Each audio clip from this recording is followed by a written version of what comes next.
Olá pessoal, tudo bem? Aproveitando esse mês do Outubro Rosa, um tema importantíssimo que é sobre a prevenção e o tratamento do câncer de mama. Estamos aqui hoje para um bate-papo com meu querido amigo, Dr. Valdeir José de Almeida Júnior, mastologista, ex-presidente da Sociedade Mineira de Mastologia, um dos coordenadores do Serviço de Mastologia do Mater Dei e também professor da Faculdade de Ciências Médicas. E junto comigo, sou Alexandre Meira, sou também cirurgião plástico, membro titular da Sociedade, ex-presidente da Sociedade de Minas Gerais, participo do Departamento de Eventos Científicos, um dos coordenadores da cirurgia plástica do Mater Dei. Vamos falar aqui um pouquinho sobre cirurgias de mama e sobre o câncer de mama. Então já passo a palavra aqui, meu querido amigo Dr. Valdeir, para possamos introduzir esse assunto, Valdeir. Grande honra estar aqui. Eu acho que a gente vai conseguir ajudar muita gente com essa conversa informativa e informal. O câncer de mama hoje é o câncer que mais atinge as mulheres no mundo inteiro. A gente sabe que hoje no Brasil a gente tem uma expectativa para esses próximos 2 anos de quase 74 novos casos de câncer de mama no nosso país. Então só esse número já fala da questão epidemiológica importante que a gente tem. É quase como uma epidemia da doença. Importante questão iniciar pela qualidade de vida, né? Então hoje se fala muito em nutrição, em atividade física. O que isto pode prevenir e o que isso pode incentivar o aparecimento de mais câncer de mama? Questão da atividade física, questão da alimentação, o que você tem a dizer sobre isso? O que a gente tem hoje é o seguinte, isso é muito importante. Infelizmente o câncer de mama não tem uma causa definida, ele tem várias causas. Tem causa genética, causa comportamental, causa ambiental, causa hereditária, causa hormonal. A gente não tem uma causa definida e isso é um problema. Mas quando a gente fala das questões comportamentais, nós tivemos uma grande mudança nisso no mundo. A obesidade hoje também é um fator muito prevalente na nossa população. E a gente sabe que a obesidade é totalmente ligada ao câncer de mama. Uma pessoa que tem sobrepeso, ela tem 3 vezes mais risco de câncer de mama que a população em geral. E a atividade física, Alexandre, que você colocou, é extremamente importante. A gente sabe que uma pessoa que faça 150 minutos de atividade aeróbica por semana, gente, caminhar, correr, bicicleta, dançar, qualquer atividade aeróbica, 150 por semana, tênis no pé, isso reduz em 21% o risco de câncer de mama. Então só isso já fala dessa grande importância. Quando a gente fala de hábito comportamental, é importante a gente falar também de 2 pontos importantes. Primeiro, a diminuição do número de filhos. A paridade, quanto maior o número de filhos, maior a proteção do câncer de mama. E outra questão da amamentação. Aquela mulher que amamenta, ela também reduz o risco dela de câncer de mama. É lógico que aquele paciente que tem uma história familiar importante, né, ela tem que tomar um cuidado. Já começar, nós vamos falar daqui a pouquinho, sobre a prevenção, sobre os exames como o autoexame, como a mamografia, o exame complementar, o ultrassom, até a ressonância, que são exames mais acurados hoje. Mas é importante ela saber que se a família já teve o câncer, realmente é uma história familiar francamente positiva. Mas mesmo que a família não tenha uma história, são os fatores de mutação. E aí realmente inclui essas questões das qualidades de vida, né? E outra coisa que você falou que é importante, mesmo aquela paciente que já teve o câncer de mama e continua com sobrepeso ou ganhou peso na quimioterapia, nesse tratamento, que é extremamente doloroso, é importante ela perder o peso, porque também a perda de peso está relacionada com a redução da recidiva do câncer, não é isso? Fundamental. Tem um estudo que saiu agora no Congresso Europeu, tem um mês, ele mostra que exercício físico regular e melhora de peso reduz, gente, em 30 a 40% o risco de recidiva. Isso é científico, publicado. Então isso é muito importante. E aí, Alexandre, quando você fala a questão da história familiar, é muito importante para a gente também. Por quê? O que a gente tem em relação à história familiar? Muita gente fala assim, não tem ninguém na minha família, então eu não preciso me preocupar com o câncer de mama. De forma alguma. O que a gente sabe? O câncer de mama hereditário, aquele que está passando por uma alteração genética, de mutação, né? Tem uma mutação de geração para geração, ele só acontece em 5 a 10% dos cânceres de mama. Então é fundamental você saber, não é porque você não tem história familiar que você não tem que fazer o seu rastreamento, que você não tem que fazer o seu seguimento adequado em relação ao câncer de mama. A história familiar é muito importante. E quem que a gente tem que preocupar mais? Quem tem na família, né, parente de primeiro grau, mãe, irmã ou filha, que teve câncer de mama, principalmente se foi bilateral ou mais nova na pré-menopausa. Quem tem homem com câncer de mama na família, porque homem também tem câncer de mama, os homens têm que se preocupar com isso. A proporção é menor, cada 100 mulheres um homem tem, mas é importante o homem, inclusive, se tocar ocasionalmente para ver se tem algum nódulo, alguma coisa. Mais de 3 pessoas no mesmo ramo da família que tenham tido câncer de mama, isso é importante. Então, naquele lado materno ou paterno, 3 pessoas tiveram câncer de mama e pessoa que teve câncer de mama e ovário.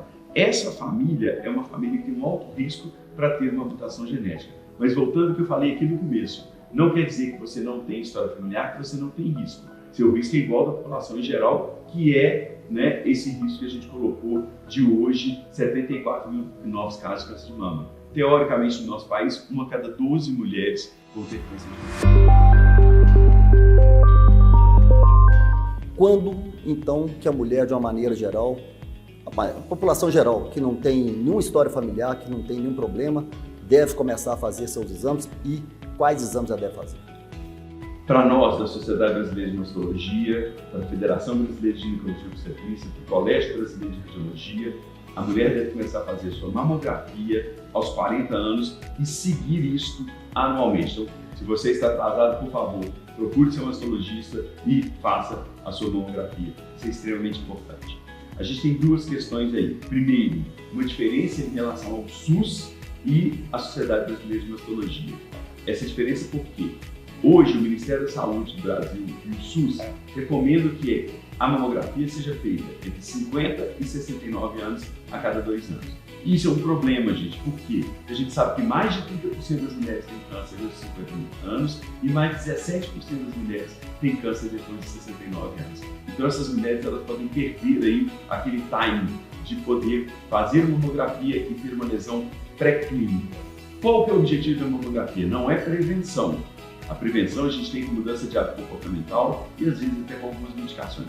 O objetivo da mamografia é um diagnóstico precoce, um diagnóstico antes de aparecer um nódulo ou alguma outra questão que a gente possa ter, né, que seria uma ferida, uma mudança de pele, uma retração, um abaulamento na mama. E outra questão, Alexandre, você falou de 2 métodos importantes, ultrassom e ressonância. E só relembrando aqui, que às vezes pré-clínico, quer dizer, aquela paciente vai diagnosticar um nódulozinho mínimo que não tem absolutamente nenhum sintoma. Né? Mesmo ela fazendo o autoexame da mama, mesmo o médico examinando, ele não consegue perceber nenhuma secreção mamular, não consegue perceber nenhum nódulo, mas essa lesão ela vai ser identificada na mamografia. Isso que a gente chama de pré-clínico, ou seja, aquela paciente totalmente assintomática. Essa precisa fazer a mamografia para ter o diagnóstico bem precoce. Exatamente. Diagnóstico precoce, um tratamento muito mais fácil, muito mais eficaz, vamos falar disso daqui a pouquinho, uma cura, uma chance de cura muito maior. Eu tenho uma paciente que eu gosto muito dela, ela fala assim, Valdeir, quem procura, cura. E eu acho que é isso, quem procura, cura. Então, se você tiver o diagnóstico precoce, você tem sua cura. A gente falou de outros 2 métodos, que seria o ultrassom e a ressonância. O ultrassom, pessoal, ele não é um método para rastreamento. O ultrassom é complementar a mamografia e usado em muitos casos dessa forma. Infelizmente, existe aí uma questão, né, de várias fake news, né, várias coisas que são totalmente errôneas na internet e inclusive prefeituras de vários lugares contratando essas pessoas. Essas pessoas fazem termografia. Esqueçam isso. Termografia não existe para rastreamento de câncer de mama. Quando vocês lerem alguma coisa de termografia, isso não é ético, isso não é sério. Por favor, é mamografia complementando com ultrassom. E a ressonância, Alexandre, que você colocou, a ressonância ela é usada também, principalmente naquela população de alto risco. Então, a população que tem alto risco para câncer de mama, então aquela população que tem uma mutação, que tem uma alteração do gene, ou aquela população que tem uma doença pré-maligna, essa população ela tem que ser rastreada com ressonância. E quando uma pessoa tem um alto risco, é importante a gente colocar isso, ela não tem esse limite de 40 anos. Ela deve começar 10 anos antes da pessoa ter um câncer de mama mais nova. Então, por exemplo, vamos supor que na família a pessoa tem uma incidência grande de câncer de mama e começou com 40 anos mais jovem. Ela deve começar com 30 anos o seu rastreamento. E aí, se a mama é densa, às vezes vai ser necessário um exame mais específico, que é a tomossíntese, que ainda é muito pouco acessível para a nossa população, o próprio ultrassom e a ressonância magnética. Mas o exame clínico sempre é o mais importante para a gente fazer esse acompanhamento. A tomossíntese ela aumenta a incidência, as taxas de detecção, e realmente ela não é acessível em todos os serviços. Uma coisa que você falou muito importante, que hoje a gente vive o mundo da mídia social, né? Essas informações são totalmente erradas. Muitos médicos, inclusive, têm seguido opiniões que estão aflorando cada dia mais na internet. É importante você conversar com o seu médico sobre o seu tratamento, se ele realmente tem fundamento científico para isso, né? Na medicina não adianta o eu acho, que eu vi na internet, que eu vi no Google. Você tem que ter parâmetros médicos, você tem que ter parâmetros de pesquisas honestas, bem conduzidas, para que a gente possa estabelecer essa medicina baseada em evidência, o que a gente espera que seja feito. Isso, infelizmente, a gente tem visto em todas as áreas da medicina, cada dia, uma invasão da mídia, do Google, que está levando muitas pessoas a tratamentos muito errados, não é isso, Valdeir? Alexandre, ótima essa questão que você colocou em relação ao científico, o que a gente tem em mídia. As pacientes têm que ter muito cuidado com isso, né? O apelo da mídia hoje, o apelo de um Instagram, o apelo de número de seguidores e não a formação científica das pessoas é muito grande. E eu peço às pessoas que estão aí, né, à procura de alguém, procurem alguém que realmente tenha um embasamento científico para te passar alguma coisa que realmente seja o melhor da medicina. Se você for só nessa questão de mídia, só nisso, você pode, às vezes, se enganar num tratamento que não vai ser o mais adequado. Importante que a ciência em primeiro lugar, né, Valdeir? Sim. Hoje, a mídia tem um cunho comercial muito grande, e que a gente tenta, na medicina, o comercial não pode vir jamais antes do cunho científico. E a nem mídia a política. Nem a política, porque isso a gente tem uma coisa muito importante nisso hoje em dia, porque infelizmente os governos não têm seguido como a gente gostaria a questão da evolução científica. Então, assim, na mastologia hoje, no tratamento do câncer de mama, a gente falou aqui de várias coisas, de várias técnicas de diagnóstico, inclusive hoje de tratamento, que as pacientes não têm esse segmento. A gente tem uma questão que eu vou colocar para você, que você sabe, mas é importante o público saber.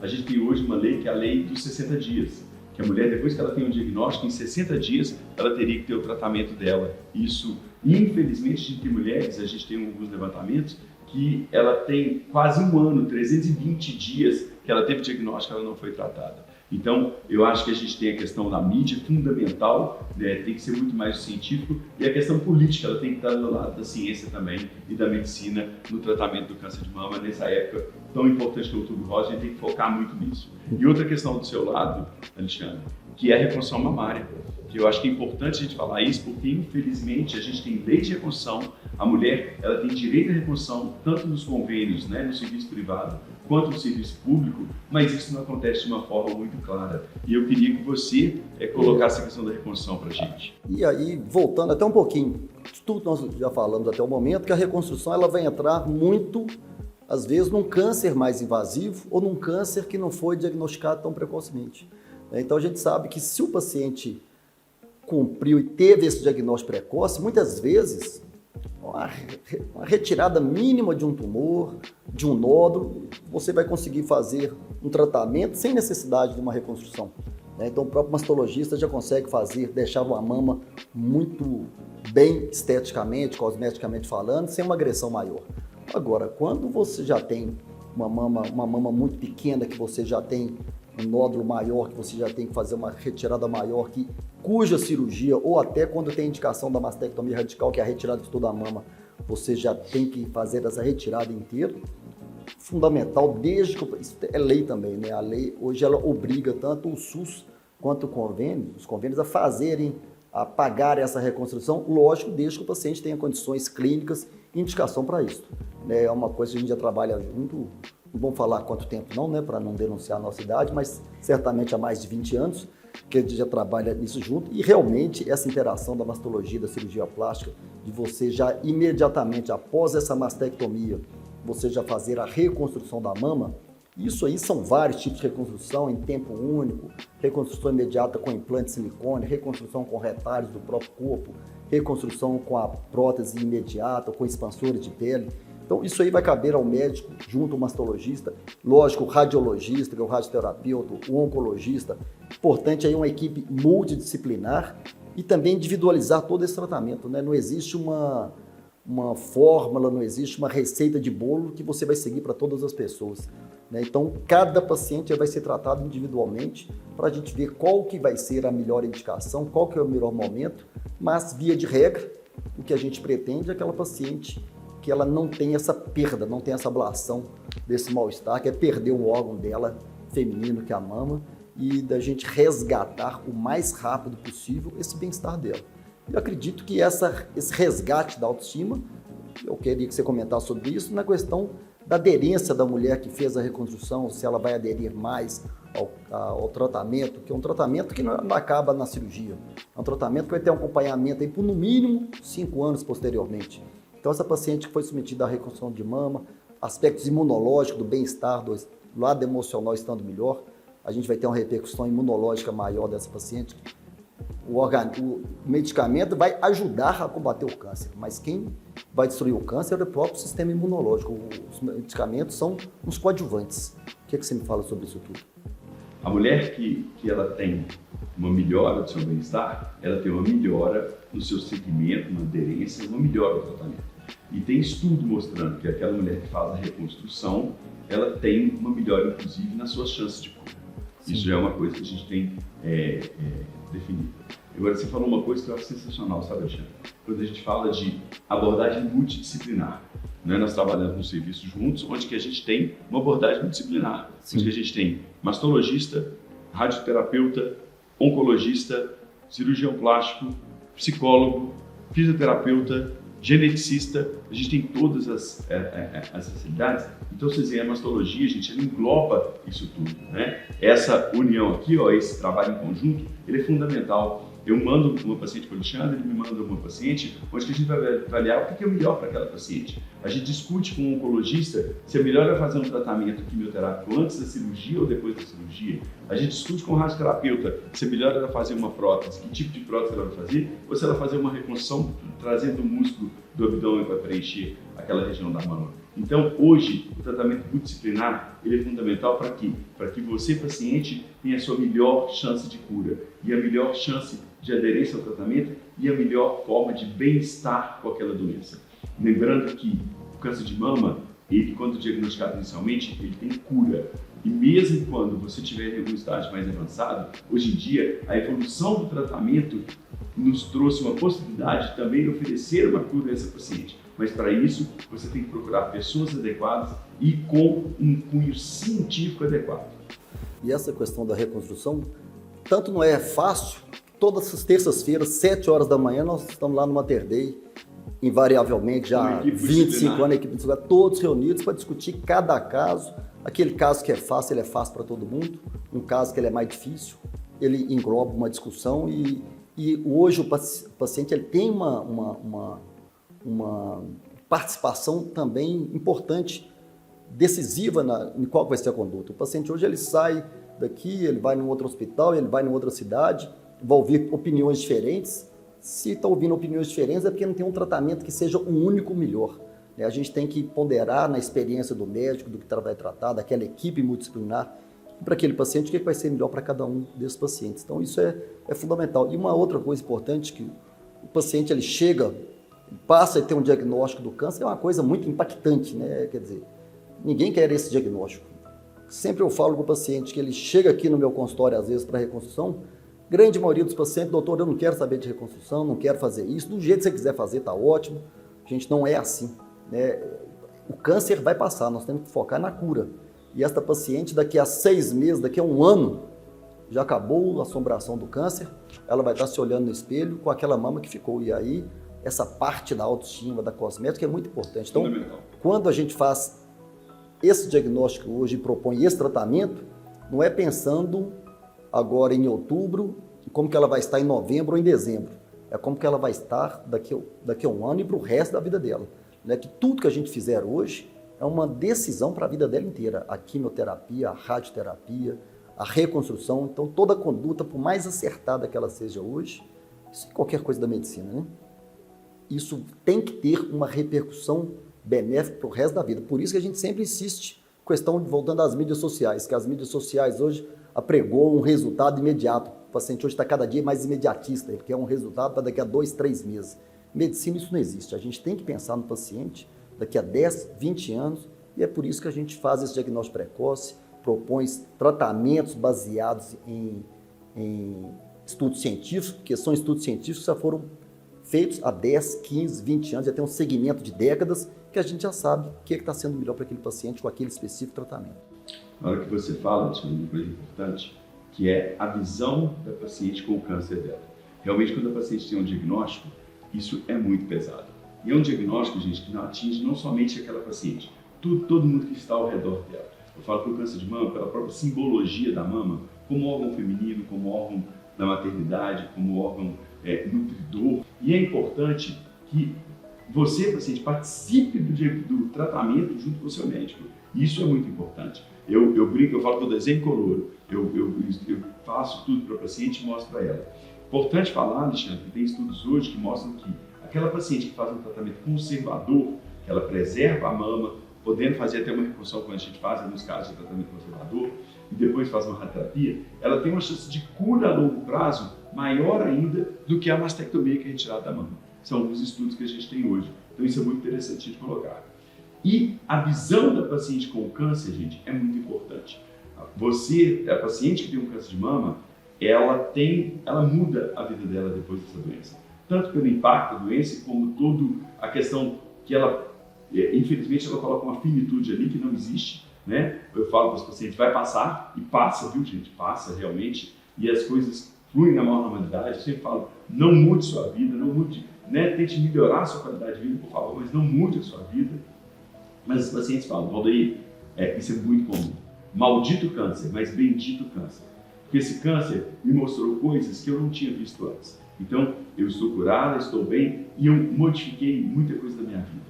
E isso me trouxe um benefício, isso me trouxe algumas coisas. É claro que ninguém quer ter câncer, de forma alguma. Mas se isso acontecer, que aconteça com o diagnóstico inicial, porque você faça o seu rastreamento, você faça a prevenção e que sirva para que você coloque isso como uma coisa de melhora da sua vida. Não de morte, de forma alguma. Não é sentença de morte. Nós estamos aqui no Outubro Rosa. Outubro Rosa é um mês do ano, mas que a gente faça todos os meses também rosas. Bom, gente, prazer enorme ter as oportunidades de estar aqui com o Dr. Valdeir, para trazer informações que são realmente sensatas, são honestas, desprovidas de qualquer interesse publicitário, de qualquer interesse financeiro, como a gente vê muito nas mídias sociais hoje. O que a gente precisa é de trazer informações que sejam reais, que vislumbrem a saúde, o bem-estar do paciente, não hoje ou semana que vem, mas para os próximos 10, 15, 20, 50 anos. Excelente. Lembra que com qualidade de vida, com uma prevenção adequada, as coisas vão de uma forma muito melhor, principalmente na mastologia e no câncer de mama. E o que eu sempre falo, vai passar. Lembrem sempre disso quando você tiver o diagnóstico. Obrigado, Valdeir, e obrigado pela oportunidade de estar junto de vocês. Vamos um abraço. juntos. Obrigado.